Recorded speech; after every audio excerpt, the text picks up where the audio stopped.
നമ്മളൊരു പ്രോപ്പർട്ടി വാങ്ങാൻ പോകുന്നതിന് മുൻപായിട്ട് ആ പ്രോപ്പർട്ടിയായിട്ട് റിലേറ്റ് ചെയ്ത രേഖകളൊക്കെ പരിശോധിച്ചെങ്കിൽ കൂടി അതുമായിട്ട് ബന്ധപ്പെട്ട ചില കാര്യങ്ങൾ കൂടി നമ്മൾ ശ്രദ്ധിക്കേണ്ടതായിട്ടുണ്ട്. ഒന്നാമതായിട്ട് നമ്മൾ വാങ്ങാൻ ഉദ്ദേശിക്കുന്ന പ്രോപ്പർട്ടിക്ക് മെയിൻ റോഡുമായി ബന്ധിപ്പിക്കുന്ന ഒരു വഴിയുണ്ടോ എന്നുള്ളത് ശ്രദ്ധിക്കണം.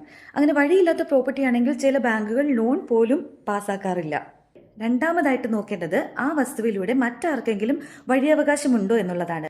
മൂന്നാമതായിട്ട് പരിശോധിച്ച് നോക്കേണ്ടത് വസ്തുവിന്റെ തരം ഏതാണ് എന്നുള്ളതാണ്. നിലമാണോ പുരയിടമാണോ എന്നുള്ളത് പരിശോധിച്ച് നോക്കണം.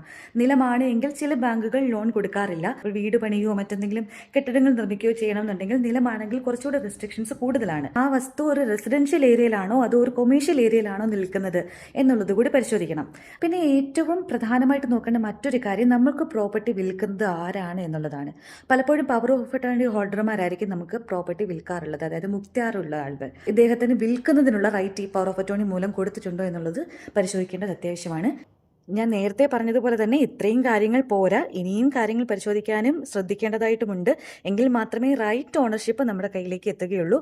അപ്പോൾ അത് വ്യക്തമായി പരിശോധിച്ചതിന് ശേഷം മാത്രം വസ്തു വാങ്ങുക.